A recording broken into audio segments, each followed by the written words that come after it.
السلام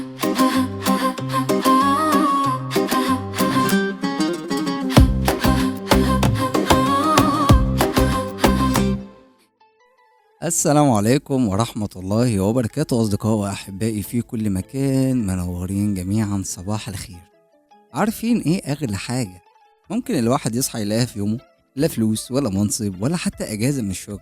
أغلى حاجة ممكن تصحى تلاقيها إنك مطمن إن في ناس وجودها مريح، ناس لما تكلمها تحس إن الدنيا أهدى شوية، ناس مش لازم تحل مشاكلك ولا تشيل عنك يومك، كفاية إنها موجودة.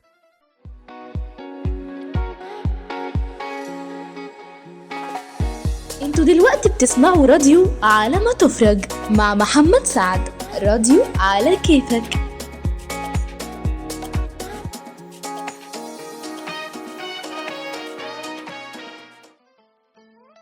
الغريب إننا طول الوقت بندور على حاجات كبيرة تساعدنا، مستنيين خبر حلو أو فرصة جديدة أو حلم يتحقق، وننسى إن ربنا سبحانه وتعالى ساعات بيبعت لنا رزق على هيئة أشخاص، شخص يضحكك، شخص يسمعك، شخص وجوده في يومك بيخلي اليوم أخف.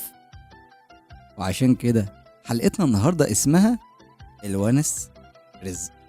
هنبدأ فقرتنا الأولى بسؤال: هو إيه الونس أصلا؟ الونس مش كلمة كبيرة، الونس مش فلسفة، مش محتاج شرح طويل. الونس ببساطة إنك تكون على طبيعتك من غير ما تمثل، من غير ما تشرح نفسك، من غير ما تحسب كل كلمة قبل ما تقولها. في ناس تقعد معاها ساعة تحس إنك كنت شايل حمل وتشال، وفي ناس تقعد معاها 5 دقايق يا أختي تحس إنك محتاج أجازة بعدها. علشان كده الونس عمره ما كان بعدد الناس.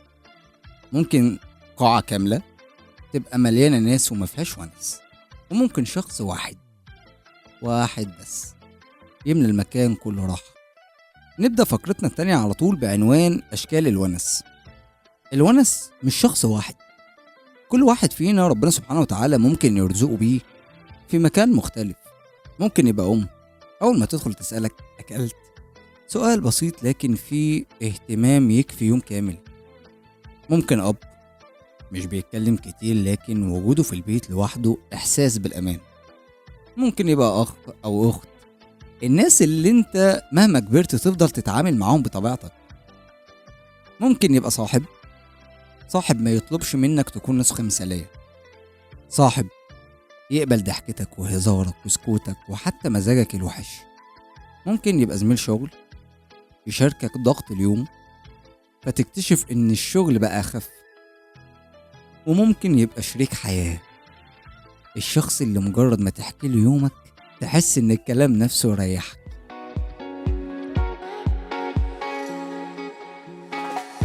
انتوا دلوقتي بتسمعوا راديو على ما تفرج مع محمد سعد. راديو على كيفك.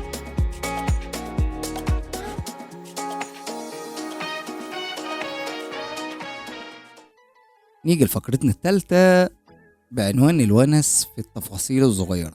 أجمل حاجة في الونس إنه مش محتاج مناسبات، الونس بيستخبى في التفاصيل، في رسالة وصلت، في مكالمة عامل ايه، في ضحكة وسط يوم زحمة، في قعدة شاي، في هزار عابر، في شخص حافظ طباعك، عارف امتى تسكت وامتى تتكلم، وعارف انك ساعات محتاج حد يسمعك مش حد ينصحك. يمكن علشان كده الونس من الحاجات اللي بنحس بقيمتها كل يوم حتى لو ما بناخدش بالنا. نتكلم في الفقرة الرابعة بتاعتنا الونس عدوى جميلة. لو جيت وسألتك هل في عدوى حلوة؟ هتقولي ازاي؟ اي عدوى وحشة. اقولك العدوى الوحيدة الجميلة هو الونس.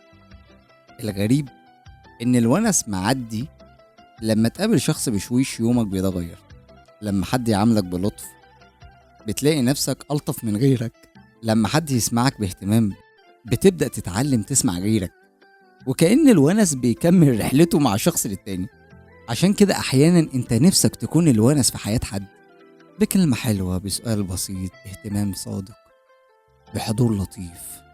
في زمن السرعة والزحمة والانشغال، يمكن من أجمل النعم اللي عند الإنسان إنه يكون حواليه ناس يأنس بيهم، ناس وجودهم راحة، ناس الكلام معاهم سهل، ناس تخلي الأيام أخف.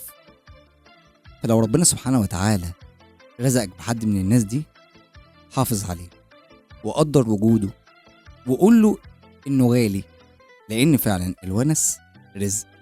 كنت معاكم أنا محمد سعد، وده كان راديو على ما تفرج. صباحكم كله ونس.